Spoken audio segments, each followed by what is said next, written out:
ज़िंदगी एक हसीन ख्वाब है, जीने की चाहत होनी चाहिए, गम तो खुद ही चले जाएंगे, सिर्फ मुस्कुराने की आदत होनी चाहिए। इसी के साथ हम लोग स्टार्ट करते हैं एक बायोलॉजी एक नए चैप्टर को, जिसका नाम है ब्लड यानी कि रक्त।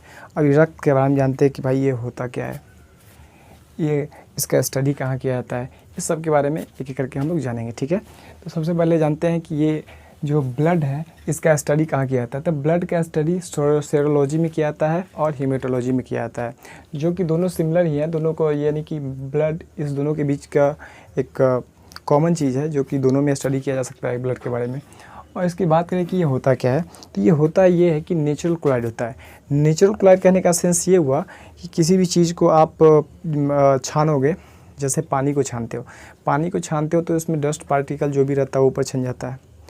तो अब बाकी बात जितना भी पानी आता है सब नीचे चला जाता है। लेकिन अगर उसी जगह आप दूध को छानो, तो दूध को छानोगे तो उसमें से कुछ जो उसकी बटर होगा वो ऊपर छन जाएगा और बाकी बात नीचे चले जाएंगे। तो उसी तरीके से ये क्लोराइड उसी टाइप का है, एक मक्खन टाइप का समझिए, कि ताकि उसमें जो डाले कुछ पार्टिकल, कुछ जो उसका पार्ट होगा ऊपर तक जाएगा, जो कि ज़्यादा ठोस टाइप का होगा, मतलब गाढ़ा टाइप का होगा। और ये दूसरी चीज़ जानते हैं कि ये एक संयोजी उत्तक होता है। संयोजी उत्तक कहने का सेंस ये हुआ कि ये हमारे पूरे बॉडी को ये एक दूसरे से कनेक्ट करके रखता है। कनेक्ट करने का सेंस हुआ है कि जोड़ के रखता है ना। तो इसीलिए इसको करेक्टिव टिश्यू भी कहते हैं। तीसरा आपका आता है पीएच मान के बारे में जानते हैं।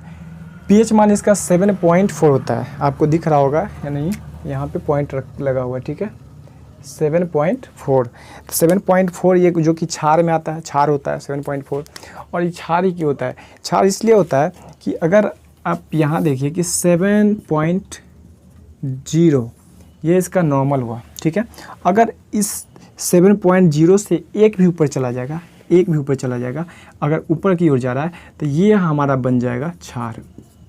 यानी कि 7.0 से ऊपर जाना, ऊपर अगर ये चला गया 1 2 3 ऐसे जा रहा है तो ये हो जाएगा क्षार। और इसे 7 पॉइंट से कम अगर हो रहा है इसका पीएच मान, तो ये हो जाएगा आपका अम्ल, यानी कि एसिड हो जाएगा और ये बेस हो जाएगा। ठीक है, जैसे कि आप लोग मैथ में तो पढ़ ही चुके हैं ना कि अगर 0 से हम इधर चलेंगे दाहिने तरफ तो पॉजिटिव संख्या हमको मिलेगा, नंबर मिलेगा, और अगर 0 से बाएं तरफ जा रहे हैं तो हमको नेगेटिव नंबर मिलेंगे। सेम उसी तरीके सेम कॉन्सेप्ट यहाँ पे अप्लाई कर दीजिए, बस समझ में आ गया।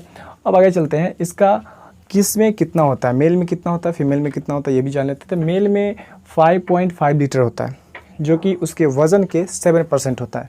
और फीमेल का बात करें तो मेल से ½ लीटर कम होता है और उसका भी वज़न के 7% होता है। ठीक है, तो अब चलते हैं उसके नेक्स्ट टॉपिक पे कि हेमोग्लोबिन के बारे में। हेमोग्लोबिन कितना होता है, फीमेल में कितना होता है, मेल में, ये भी जान लेते हैं। ये हमेशा इससे एसएससी हुआ या फिर बैंकिंग हुआ ऐसे क्वेश्चन आते रहता है।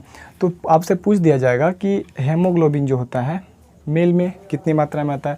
तो ये भाई साहब 14 ग्राम यानी कि 14 ग्राम्स पर डेसीलीटर में होता है ना।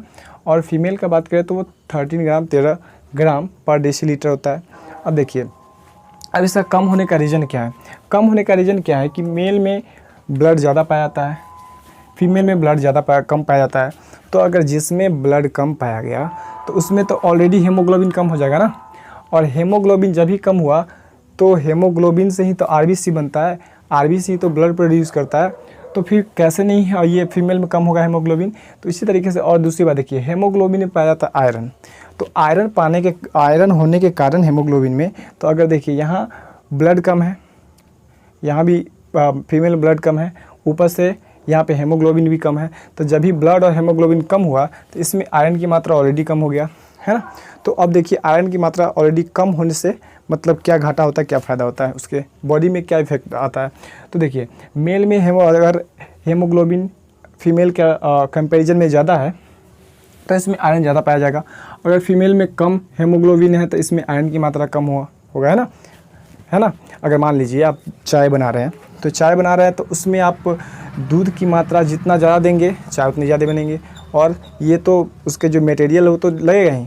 लेकिन अगर दूध की मात्रा बढ़ाएं तो ये आपका चाय ज़्यादा बन रहा है, कम मात्रा दे रहे हैं कम बन रहा है। तो सेम उसी तरीके से हेमोग्लोबिन अगर इसमें ज़्यादा पाया जाएगा तो ऑलरेडी है कि ऑब्वियस है कि इसमें क्या पाया जाएगा, आयरन ज़्यादा पाया जाएगा। लेकिन अगर फीमेल में हेमोग्लोबिन कम पाया जा रहा है तो आयरन भी कम पाया जाएगा। इसका देखिए सबसे अच्छा तरीका इसमें देखिए समझने का, कि अगर आयरन कम हुआ तो आयरन होने के कारण ही मेल में उसका बॉडी हार्ड होता है और फीमेल का क्या होता है, लूज होता है ना। अगर विश्वास हो तो जाइए 2-4 बार लगाइए, 2-4 मुक्का, है ना। चलिए छोड़िए, अब देखिए फीमेल में क्या हुआ, कम हुआ है आयरन, जिसके कारण उसका बॉडी क्या होगा, नॉर्मल कोमल होगा। कोमल यानी कि कहने का सेंस हुआ कि अगर जितना ताकत से मेल को मारा जाए उतना ही ताकत से अगर फीमेल को मारा जाए तो मेल की अपेक्षा में फीमेल को ज़्यादा चोट लगेगा, है ना। चलिए अब जानते हैं। अब देखिए एक तो बात तो यहाँ पे क्लियर हो चुका है कि भाई साहब कि सबसे पहले अगर बायोलॉजी की बात करें तो बायोलॉजी में आप पढ़िएगा आगे चल, जब अब हम लोग ब्रेन चैप्टर स्टार्ट करेंगे तो उसमें आप लोगों को पढ़ाया जाएगा कि उसका मेल की अपेक्षा फीमेल का जो है ना मस्तिष्क का यानी कि ब्रेन का वज़न कम होता है। यहाँ भाई साहब ब्रेन का वज़न भी कम है, यहाँ आपका ब्लड भी कम है, यहाँ आपका हेमोग्लोबिन भी कम है। तो आप बताइए कि मतलब किस आधार पे हमारा सरकार ने जो ये महिलाओं को 50% आरक्षण देने का जो घोषणा हुआ था कुछ दिन पहले, तो आरक्षण तो भाई ले लीजिएगा, ये तो संविधान का आपका रूल है, आरक्षण तो ले लीजिएगा। लेकिन अब बताइए ये नेचुरल रिसोर्सेज से आप कैसे अपना मतलब कैसे बोलिए कि ये मेरा हक है, हमको बराबर का हमको हक मिलना चाहिए, इसमें कैसे कीजिएगा। 1/2 लीटर ब्लड भी कम है आप लोग में, सॉरी फीमेल अपने पे नहीं लीजिएगा, मैं समझाने के लिए बता रहा हूँ, ठीक है।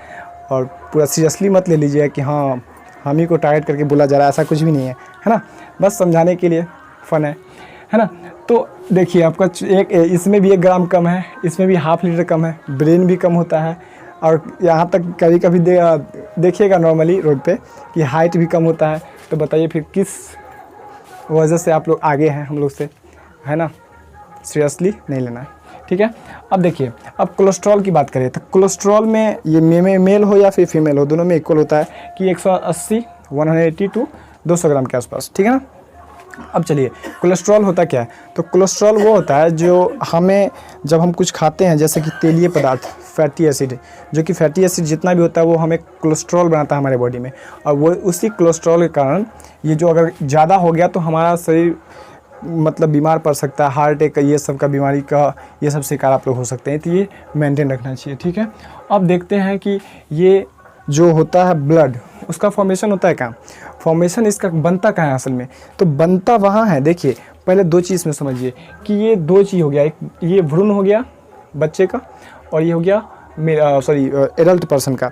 तो अगर बच्चे हैं, भ्रूण मतलब कहने का ये सेंस हुआ कि जब बच्चे जो है माँ के गर्भ में रहते हैं यानी कि 0 to 9th मंथ, जितना दिन भी अंदर जब तक जन्म नहीं लेंगे तब तक उसको हम लोग भ्रूण नहीं बोलेंगे।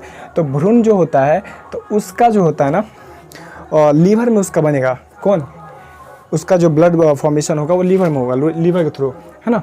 तो लीवर के थ्रू अगर होगा, लेकिन उसी तरीके से अगर एडल्ट पर्सन का बात किया जाए, हम लोग का बात किया, आप लोग का किया जाए, तो उसमें आप लोग को होगा बोन मैरो में, हम लोग को होगा बोन मैरो में अस्थि मज्जा, है ना, अस्थि मज्जा। तो उसमें कैसे होगा कि बोन्स को देखिएगा, हड्डी को, उसके बीच में जब देखिएगा तो उसके बीच में जगह होता है। जैसे इस मार्गर को खोले तो इसको हटाएंगे आगे से, तो इसके बीच में जगह होता है, स्पेस होता है। सेम उसी तरह के उसी स्पेस में क्या बनेगा, ब्लड बनेगा, ठीक है।